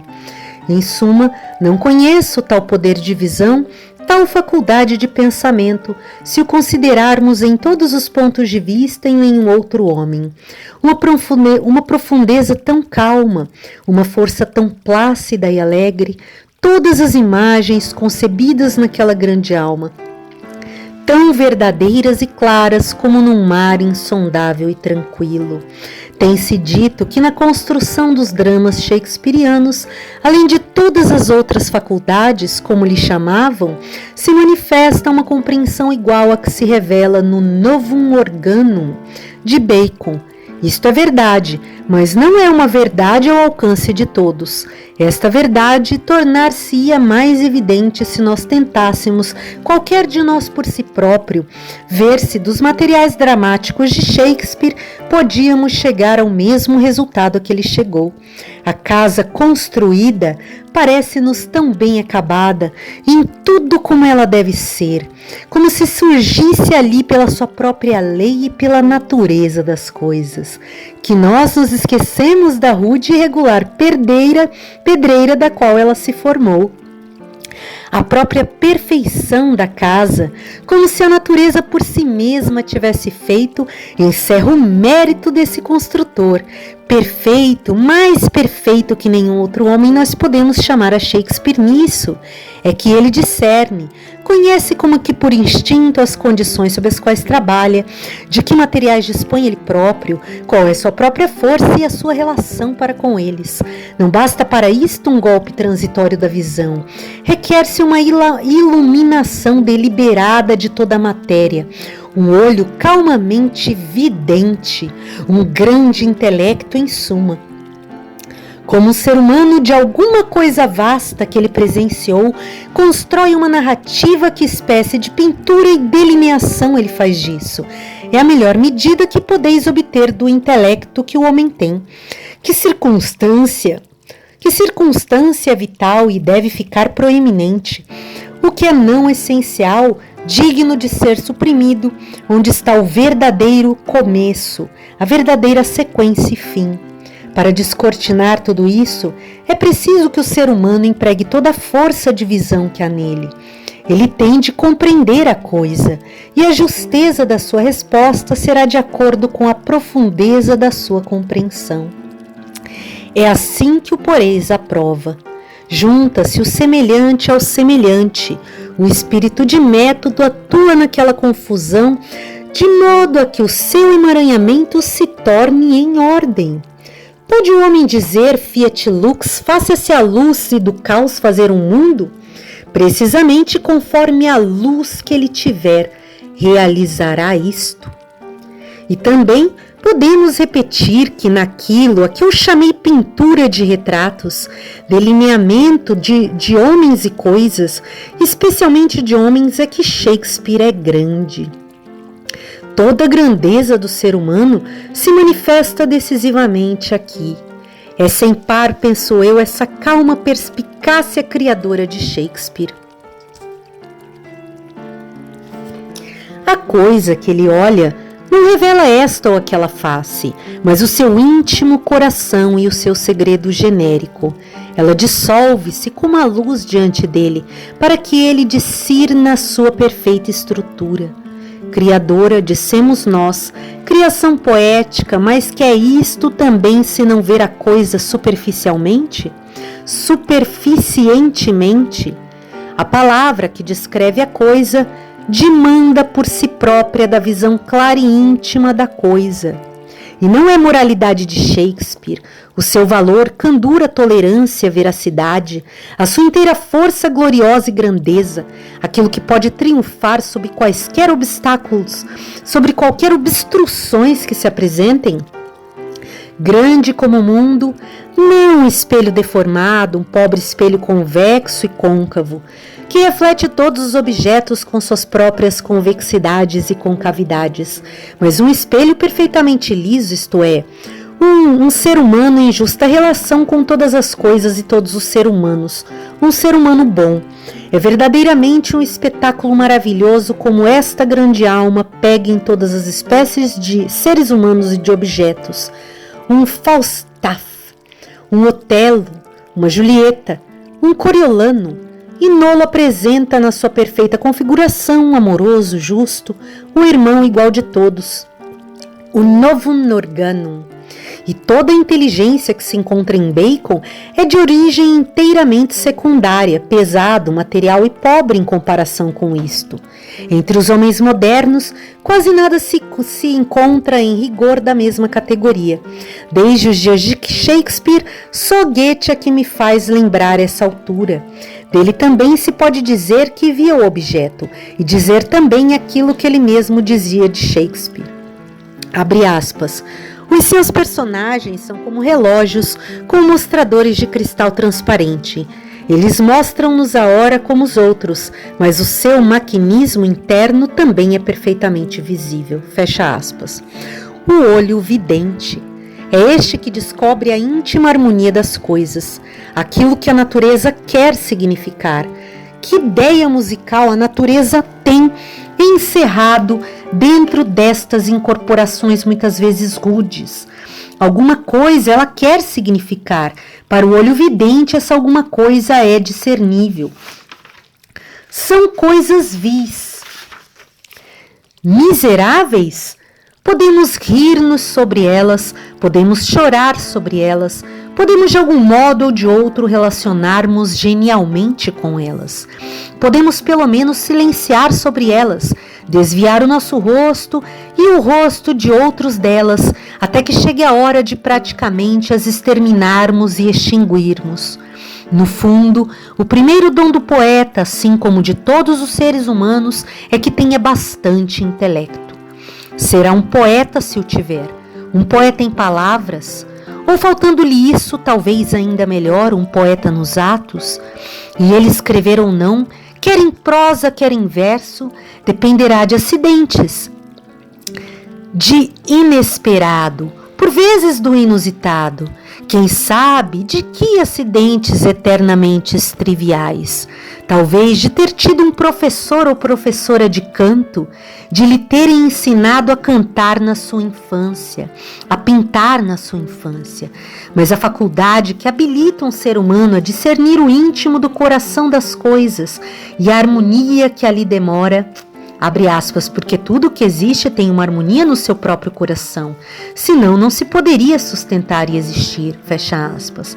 Não é o resultado de hábitos e acidentes, mas a dádiva da própria natureza, o principal equipamento de um ser humano heróico em qualquer carreira que seja. Ao poeta, assim como a qualquer outro, nós dizemos primeiro que tudo vede. Se não podeis fazer isso, de nada vale alinhavar rimas forçadas, jogar ritmicamente as sensibilidades umas contra as outras e chamar-vos a vós próprio poeta. Não há esperança para vós. Se puderdes, há em prosa ou em verso, na ação ou na especulação, toda classe de esperança. O velho e o rabugento mestre Escola costumava perguntar, quando lhe trazia um novo aluno: mas estás certo de que ele não é um cretino? Sim, realmente poder-se-ia perguntar a mesma coisa a respeito de todo ser humano que se propõe para qualquer função, e considerarei isso como a única interrogação necessária. Estás certo de que ele não é um cretino? Não há neste mundo outra pessoa tão inteiramente fatal.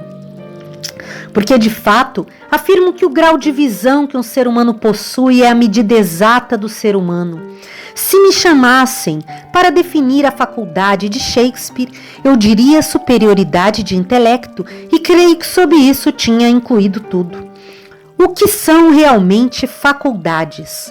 Nós falamos de faculdades como se elas fossem coisas distintas, separáveis, como se um ser humano tivesse intelecto, imaginação, fantasia, etc. Como tem mãos, pés e braços. E isso é um erro capital. E também ouvimos falar da natureza intelectual de um homem e da sua natureza moral, como se igualmente fossem divisões e existissem à parte. Talvez que necessidades de linguagem prescrevam tais formas de expressão. Precisamos de falar bem o sei dessa maneira se nos queremos fazer compreender. Mas as palavras não as devemos incrustar em coisas para nosso uso.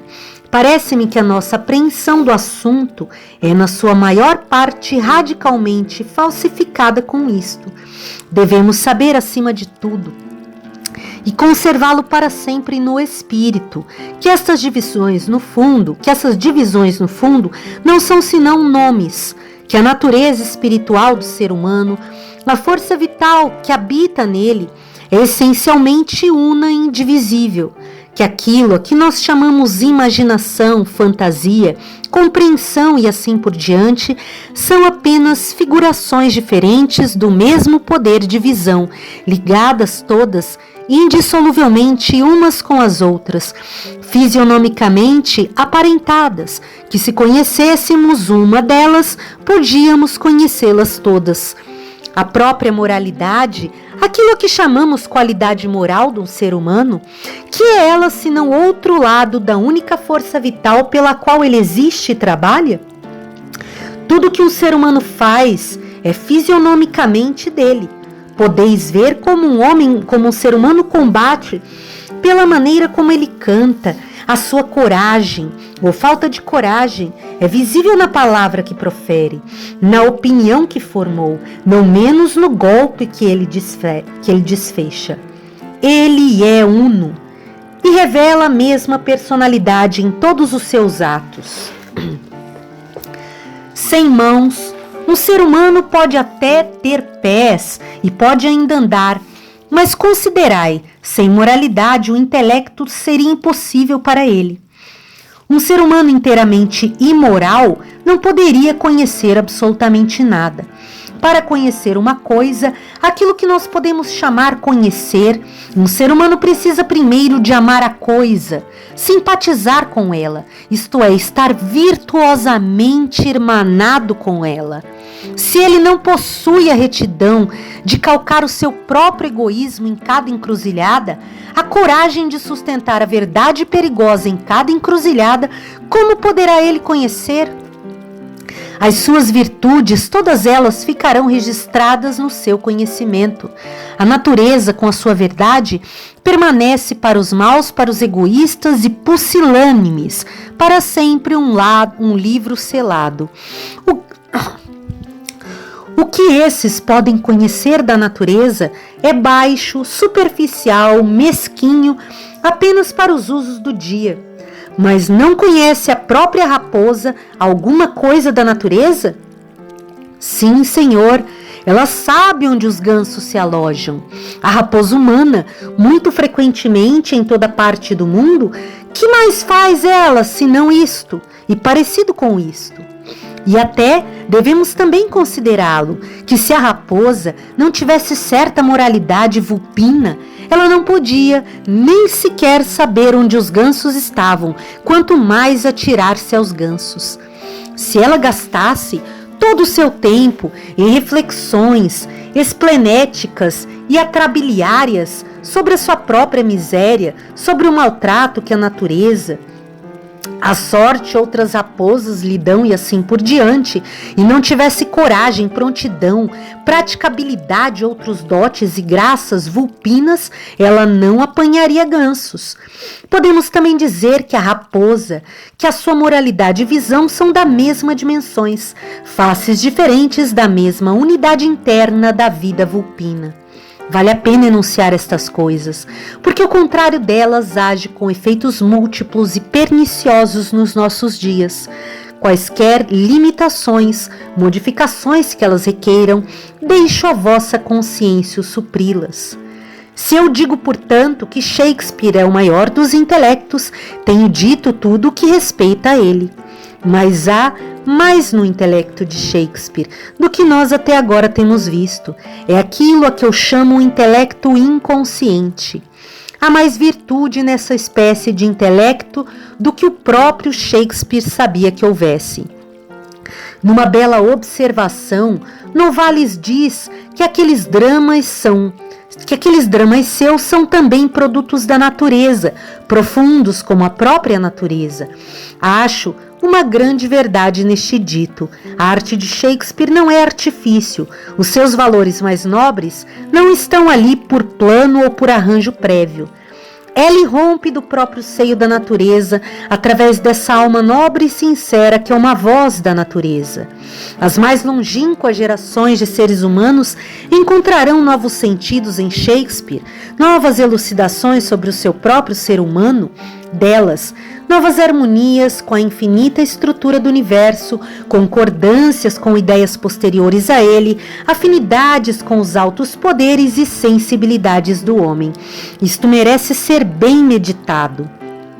É a mais alta recompensa que a natureza concede a uma grande alma verdadeiramente simples, que ela chega assim a ser uma parte da própria natureza. As obras de tal homem, seja o que for que ele fez, com o mais vigoroso exercício consciente e previsão, realizar brotarão contudo inconscientemente das desconhecidas profundezas que há nele. Como o carvalho brota do seio da terra, como as montanhas e as águas tomam as suas formas, com uma simetria baseada nas próprias leis da natureza, de conformidade com todas e quaisquer verdades. Quanto de Shakespeare não jaz oculto, as suas dores, as suas lutas silenciosas, só dele conhecidas, muito que não foi de modo algum conhecido, absolutamente inexprimível, como raízes, como seiva e forças que obram subterraneamente. A fala é grande, mas o silêncio ainda é maior. Além disso, a tranquilidade jovial deste homem é notável. Eu não quero censurar Dante pelas suas desgraças. São como uma batalha sem vitória, mas batalha verdadeira. A coisa principal indispensável. Todavia, eu chamo a Shakespeare maior do que Dante, porque além de combater, verdadeiramente venceu. Não duvideis, ele também sofreu as suas dores. Esses sonetos seus testemunham expressivamente em que águas profundas ele esbracejou, nadando a lutar por sua vida, pois que homem de categoria dele jamais não teve de fazer assim? Parece-me opinião insensata, a nossa opinião geral, de que ele se empoleirava como um pássaro no seu ramo. E dali cantava, livre e despreocupadamente, sem querer saber das desgraças dos outros homens. Não é assim, com nenhum homem é assim. Como podia um homem avançar de rústico caçador furtivo de veados a escritor de tais tragédias, sem encontrar desgostos pelo caminho? Ou ainda melhor, como podia um homem delinear um Hamlet, um Coriolano, Macbeth, tantos heróicos corações sofredores, se o seu próprio coração heróico nunca tivesse sofrido? E agora, em contraste com tudo isso, observemos a sua jovialidade, o seu genuíno e transbordante amor do riso. Talvez vós digais que em nenhum ponto ele exagera, a não ser no riso. Imprecações fogosas, palavras que ferem e queimam, encontram-se em Shakespeare. Todavia, mesmo nisto ele é sempre comedido. Nunca soube aquilo que Johnson definiu como odiar bem, mas o seu riso parece jorrar dele em catadupas. Ele despeja torrencialmente todas as espécies de alcunhas ridículas sobre o alvo de sua zombaria. Espoja-o e sacode-o em todas as maneiras do jogo do cavalo. Seria talvez próprio dizer que se ri com todo o seu coração. E depois, se a sua risada não é sempre a mais fina, é sempre uma risada genial. Nunca troça da simples fraqueza, da desgraça ou da pobreza, nunca. Nenhum ser humano que possa rir aquilo que nós chamamos riso se vai rir destas coisas. Só algum caráter moralmente pobre, que apenas deseje rir e que queira ter fama de espirituoso, é que faz isso. O riso significa simpatia. O bom riso não é o estalar da sarça debaixo da panela. Mesmo da estupidez e da pretensão, este Shakespeare não se ri senão genialmente. Dogberry e Verges fazem-nos cócegas que chegam ao nosso coração e afastamo-nos deles depois de os cobrirmos de explosões de risos. Mas gostamos tanto mais desses pobres diabos que quanto mais nos rimos deles, esperamos que continuem a passar bem como presidentes dos vigias da cidade. Tal riso, como o sol sobre o mar profundo, parece-me muito belo. Não temos espaço para falar individualmente das obras de Shakespeare, se bem que talvez ainda reste muito que dizer a esse respeito. Se nós tivéssemos, por exemplo, todas as suas peças analisadas como Hamlet no William Mister, uma coisa que poderá um dia ser feita. August e William Schlegel. August William Schlegel. Acho que é assim que li. Fez uma observação sobre as suas peças históricas, Henrique V e as outras, que vale a pena guardar na memória. Chama-lhes uma espécie de epopeia nacional. Marlborough, vós lembrai-vos, disse que toda a história da Inglaterra que conhecia era a que tinha aprendido com Shakespeare. Há realmente, se bem o considerarmos, poucas histórias tão memoráveis. Os grandes pontos salientes são admiravelmente focados. Tudo se desenrola numa espécie de coerência rítmica. É como se Schlegel diz epopeia, como na verdade devem ser todas as delineações feitas por um grande pensador. Há coisas verdadeiramente belas nessas peças, que de fato reunidas formam um belo conjunto. Aquela batalha de Azincourt parece-me uma das coisas mais perfeitas no seu gênero que temos de Shakespeare. A descrição dos dois exércitos, os ingleses cansados, desalentados, a hora temerosa, prenhe de destino quando a batalha começa, e depois esse valor que não teme a morte. Abre aspas, vós, bons camponeses, cujos membros foram feitos na Inglaterra, fecha aspas. Há um nobre patriotismo nisso, muito distante da indiferença que às vezes ouvimos atribuir a Shakespeare. Um verdadeiro coração inglês perpassa, calmo e forte, através de toda a descrição, não violento e exclusivo, e tanto melhor por isso. Há um som nele como o tinir do aço.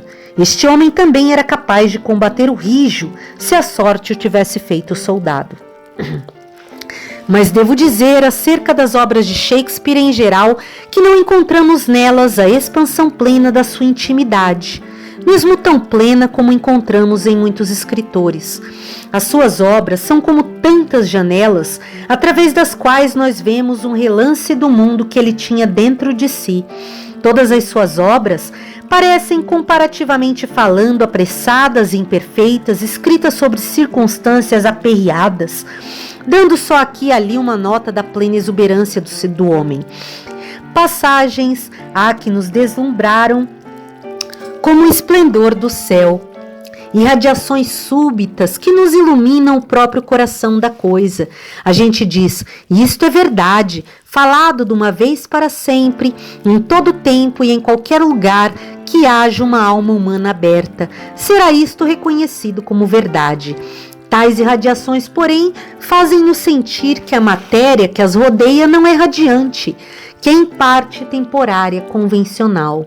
Mas Shakespeare tinha de escrever para o Teatro da Globo. A sua grande alma tinha de se ajustar, retraindo-se àquele modelo e não a outro. Do Globo. Mas Shakespeare tinha de escrever para o Teatro do Globo. Globo com letra maiúscula, provavelmente se referindo à Terra. A sua grande alma tinha de se ajustar, retraindo-se àquele modelo e não a outro. Sucedeu com ele então, como sucede com todos nós. Nenhum ser humano trabalha senão sob condições. O escultor não pode pôr, nenhum homem trabalha senão sob condições. O escultor não pode pôr diante de nós o seu próprio pensamento livre, mas o seu pensamento, como ele pode transladá-lo para a pedra que foi dada com as ferramentas que foram dadas. Disjecta membra é tudo o que podemos encontrar na obra de qualquer poeta ou de qualquer homem. Todo aquele que perscrutar inteligentemente este Shakespeare pode reconhecer que ele também foi um profeta à sua maneira, de uma clarividência análoga à profética, embora lhe tivesse dado uma outra direção. A natureza também parecia a esse homem divina, inefável, profunda como Tophet, alta como o céu, abre aspas, somos do material de que os sonhos são feitos, fecha aspas. A inscrição da abadia de Westminster, que poucos leem compreensivelmente, é da profundeza dos videntes. Mas o ser humano cantou, não pregou, a não ser musicalmente. Nós chamamos a Dante o sacerdote melodioso do catolicismo na meia-idade. Não podemos chamar a Shakespeare o ainda mais melodioso sacerdote de um verdadeiro catolicismo, a igreja universalista do futuro e de todos os tempos? Não superstição estreita, asceticismo rígido, intolerância, fanatismo feroz ou perversão, mas uma revelação, tão longe quanto ela pode ir, de que tal beleza e divina sublimidade, tão multiplamente escondida, habita em toda a natureza, a qual se deve permitir que todos os seres humanos adorem como eles puderem. Podemos dizer sem ofensa que deste Shakespeare se ergue também uma espécie de salmo universal, não impróprio para ser ouvido entre os salmos ainda mais sagrados, não em desarmonia com estes, se os tivermos compreendido bem, mas em harmonia. Eu não posso chamar a este Shakespeare séptico, como alguns chamam, enganados pela sua indiferença para com as crenças e disputas teológicas do seu tempo. Não, nem patriótico, embora ele diga pouco acerca do seu patriotismo, nem séptico, embora ele diga pouco acerca da sua fé. Tal indiferença, entre aspas, foi de certo o fruto da sua grandeza. Todo o seu coração se concentrava na sua própria e grandiosa esfera de adoração. Podemos chamar-lhe assim. Essas outras controvérsias, vitalmente importantes para outros seres humanos, não eram vitais para ele. Mas chamai-lhe adoração, chamai-lhe o que quiserdes. Não é uma coisa verdadeiramente gloriosa e um conjunto de coisas, isto que Shakespeare nos trouxe? Por mim sinto que há algo de sagrado no fato de tal homem ser enviado a esta terra. Não é ele um olho para nós todos, um abençoado e celeste mensageiro da luz? E no fundo, não foi talvez muito melhor que este Shakespeare, de todos os modos, um homem inconsciente, não fosse consciente de nenhuma mensagem divina? Ele não sentiu como Maomé, porque penetrava com a sua visão dentro desses esplendores internos que era especialmente o profeta de Deus. E não era ele maior do que Maomé e nisso? Maior e também se nós computarmos estritamente como fizemos no caso de Dante mais bem sucedido. Foi intrinsecamente um erro essa convicção de Maomé, de ser profeta supremo, tendo chegado até nos inextricavelmente envolvido em erro até hoje, arrastando consigo tal enredo de fábulas, impurezas, intolerâncias, que seria agora, e aqui uma afirmação contestável, dizer, como já disse, que Maomé foi absolutamente um verdadeiro pregador e não um charlatão ambicioso, perverso e embusteiro. Não pregador, mas um palrador. Na própria Arábia, como cálculo, Maomé terá envelhecido e ficado obsoleto, ao passo que este Shakespeare, este Dante, ainda poderão ser jovens, podendo este Shakespeare talvez vir a ser um sacerdote da humanidade, não só da Arábia como de outros lugares, por tempos vindouros e ilimitados. Comparado com outros pregadores ou cantores que nós conhecemos, mesmo com Ésquilo ou Homero, por que não deverá ele, pela sua veracidade e universalidade, durar tanto como eles? Ele é sincero como eles, mergulha fundo como eles, até ao universal e ao perene. Mas quanto a Maomé, creio que era melhor para ele não ser tão consciente. Ah, pobre Maomé! Tudo de que era consciente era mero erro, uma futilidade e trivialidade, como na verdade sucede sempre em tais casos. O que havia de verdadeiramente grande nele era também o inconsciente, que era um bravio leão árabe do deserto, que falava com aquela sua voz trovejante, não por palavras que ele pensava que fossem grandes, mas por ações, por sentimentos, por uma história que seria grande. O seu Corão tornou-se uma estúpida peça de absurdidade prolixa. Nós não acreditamos como ele que foi Deus quem o escreveu. O grande homem neste caso é também, como sempre, uma força da natureza. Tudo o que é verdadeiramente grande nele brota das profundezas inarticuladas. Sim, este é o nosso pobre camponês de Warwickshire, que se elevou a diretor de um teatro para poder viver sem esmolar, a quem o conde de Southampton concedeu alguns olhares amáveis, a quem Sir Thomas Lucy, muito lhe agradecemos, esteve para mandar para o potro.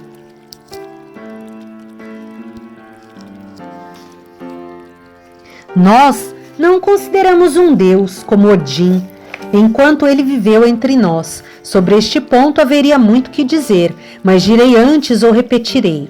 A despeito do triste estado em que se acha agora o culto dos heróis entre nós, considerai o que este Shakespeare de fato se tem tornado entre nós. Que inglês que jamais produziu esta nossa terra! Ou que milhões de ingleses nós não renunciaríamos antes de renunciarmos ao camponês de Stratford. Não há galeria de dignatários dos mais altos que nós não tocássemos por ele. Ele é a obra mais grandiosa que nós jamais fizemos, para nossa honra entre as nações estrangeiras, como ornamento da nossa pátria inglesa. Qual é a coisa que nós não estaríamos prontos a entregar em vez dele? Imaginai agora se nos perguntassem: o que preferis renunciar, vós ingleses? O vosso Império da Índia ou o vosso Shakespeare? Nunca ter tido o Império da Índia ou nunca ter tido Shakespeare? Isto seria realmente uma pergunta de resposta difícil.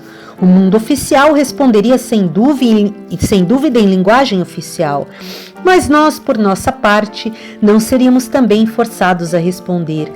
Fiquemos com o Império da Índia ou sem o Império da Índia? Sem Shakespeare é que não podemos ficar. O Império da Índia desaparecerá de qualquer modo um dia, mas esse Shakespeare não desaparece. Ele permanece para sempre conosco. Não podemos renunciar ao nosso Shakespeare. E até porque, lembrando que o Império da Índia, né, pertence à Índia. E até abstraindo de espiritualidades e considerando-o apenas como uma possessão real, comercial e tangivelmente útil. Dentro de pouco, a Inglaterra, esta nossa ilha, vai conter apenas uma pequena fração de ingleses. Na América, na Nova Zelândia, a este e a oeste até os antípodas, haverá um domínio saxão que cobrirá grandes espaços do globo. E agora, o que será que possa unir tudo isto virtualmente numa nação, de modo a que eles se não peguem e briguem, mas vivam em paz, em intercurso fraternal, ajudando-se uns aos outros? Isso é justamente considerado como o maior problema prático, a coisa que todas as formas de soberanias e governos estão aqui para resolver. Que haverá para resolvê-lo? Leis do parlamento, governos de primeiros ministros não podem. A América está separada de nós, tanto quanto o parlamento a pode separar. Não chameis a isto fantástico. Não chameis a isto fantástico, porque há nele muita realidade. Aqui digo, está um rei inglês, a quem nem o tempo, nem as circunstâncias, nem parlamento, nem combinação de parlamento poderão destronar. Este rei. Não brilha ele em soberania, coroada sobre todos nós, como o mais nobre e gentil e também o mais forte dos símbolos de união, indestrutível, realmente mais valioso neste ponto de vista que quaisquer outros meios ou instrumentos? Podemos imaginá-lo, Shakespeare, tão radiante, a fulgir ao alto sobre todas as nações de ingleses daqui a 1000 anos. Deste Paramatta, desde Nova York, em qualquer parte, onde sob qualquer espécie de autoridade paroquial houver homens e mulheres ingleses, eles dirão uns para os outros, sim, este Shakespeare é nosso. Nós produzimos-lo, falamos e pensamos por ele, somos do mesmo sangue e casta dele. O político, por mais vulgar que seja, também deverá pensar assim. Sim, é verdadeiramente grande para uma nação possuir uma voz articulada, produzir um ser humano que falará melodiosamente o que o coração dela sente. A Itália, por exemplo, a pobre Itália, está desmembrada, disseminada, não figurando em nenhum protocolo ou tratado comunidade. Todavia, a nobre Itália é verdadeiramente una. A Itália produziu o seu Dante, a Itália pode falar. O czar de todas as Rússias é forte, com tantas baionetas, caçacos e canhões, e realiza uma grande obra em conservar um tão grande pedaço de terra politicamente unido, mas ele não pode ainda falar. Algo de grande nele, mas é uma grandeza muda. Ele não tem tido nenhuma voz de gênio para ser ouvida por todos os homens em todos os tempos. Ele tem de aprender a falar. Até agora é apenas um grande gigante mudo. Os seus canhões e os seus caçacos terão todos apodrecido no nada, ao passo que a voz deste Dante ainda será audível. A nação que tem um Dante está unida como nenhuma Rússia pode estar. Temos de terminar aqui aquilo que tínhamos a dizer sobre herói poeta. O próximo é a 4ª conferência, o herói como sacerdote, Lutero, Reforma, Knox, Puritanismo.